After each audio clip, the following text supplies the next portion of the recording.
I got my hands on this LWRCI 556 piston gun, so I'm going to nitpick it. I removed this wedge from the lower receiver to see what kind of play it has.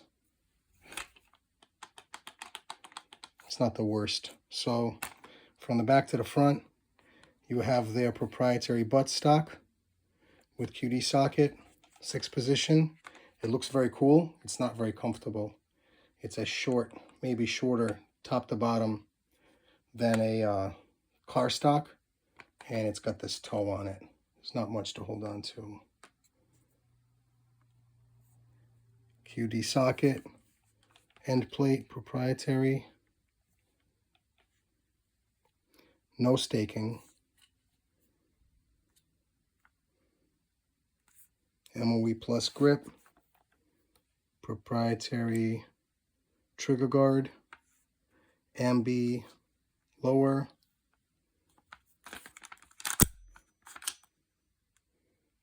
Pour staking on the port door. This is parked.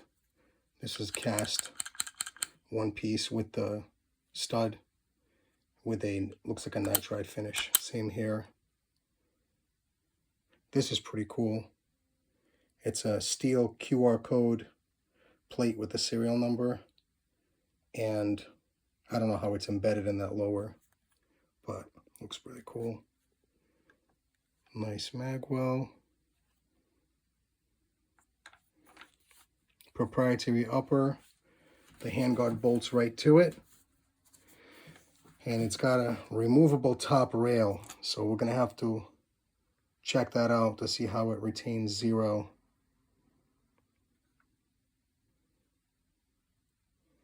Nitrided fluted barrel.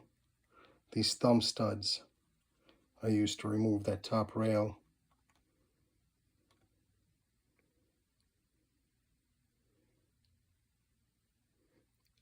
I would have preferred to see them blast this for more of a uniform matte finish. I think it's a 14-7 pin and welded.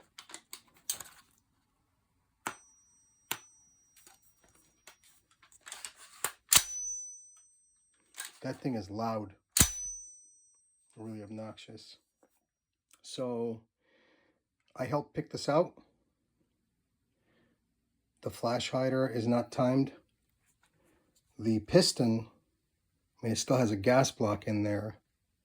And out of the 5 guns, this one was the only one where the gas block was not canted to the left. Proprietary handguard. What am I trying to say here? They say they can't do an M-lock because there's no room with the piston. So you got to buy rail segments from them that screw onto the handguard. See if I'm missing anything. You have a really, really cool charging handle, ambidextrous charging handle. I think it's the nicest looking design I've ever seen. Really beautiful. But I have some concern about the latch being steel. I've read on the internet, I can't believe everything you read on there, but people say that steel latch will eventually wear out this area and it won't stay locked in. I guess time will tell. But it's not going to be on my watch. I think these guys are nitride too. I actually built up a lower with a kit from these guys and I was really disappointed. The parts were all mismatched.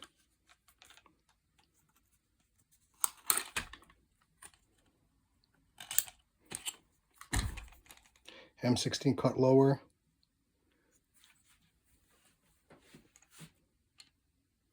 H2 buffer. This is the hole where that rubber wedge goes. The trigger is nickel boron. It's interesting. You know, there's a semi-auto version of an auto and a semi-auto version of a burst hammer. So I prefer the former, which this is. but I've seen others that they're biased to one side here, so it's a neutered burst trigger.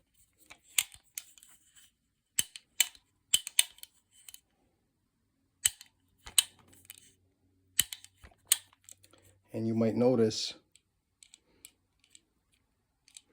that this mechanism looks just like the LMT. I don't know who copied whom, but the LMT has this plastic block inserted, which this does not. So in that regard, I think this is much cleaner looking.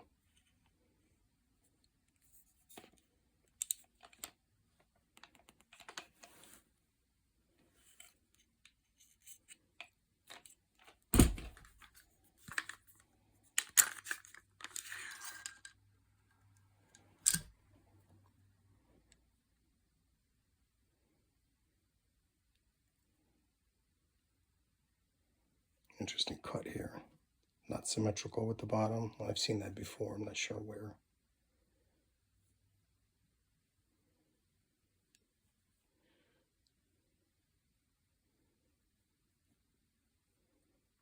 Nice little edge break here. It's not sharp.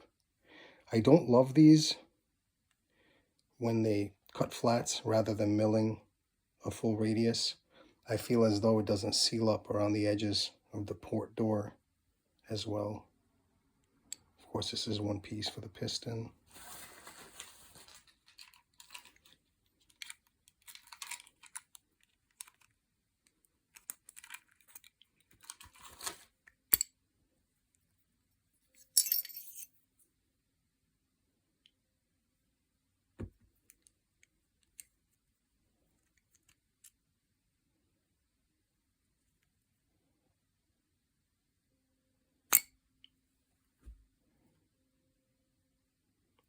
Looks like a standard bolt.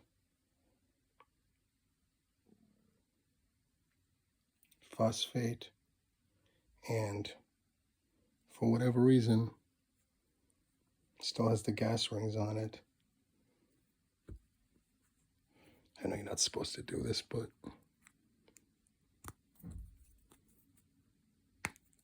I want to see what it's got for an extractor spring.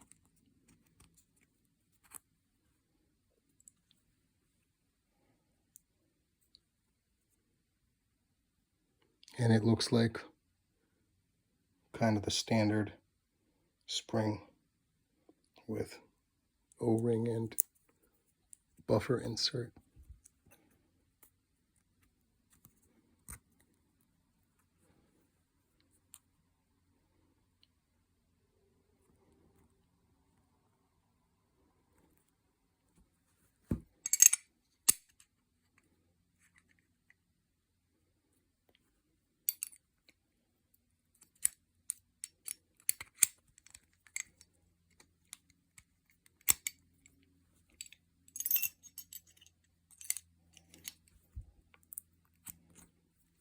Now, I haven't handled a lot of high-end rifles.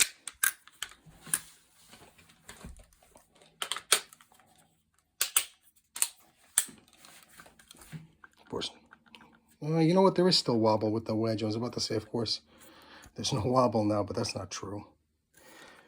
But getting back to what I was saying, this is really smooth. It just feels fantastic. And you know what? Let me crack this guy open again. I bet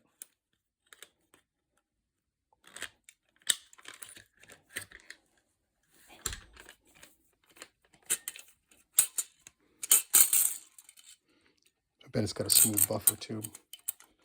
And I should have had my tape measure to measure this thing. I'm getting into replacing springs lately and measuring them and getting them Colt branded. Yeah, this is very smooth, although it has a dry foam lube in there. It's very, very smooth inside. So, pretty snazzy.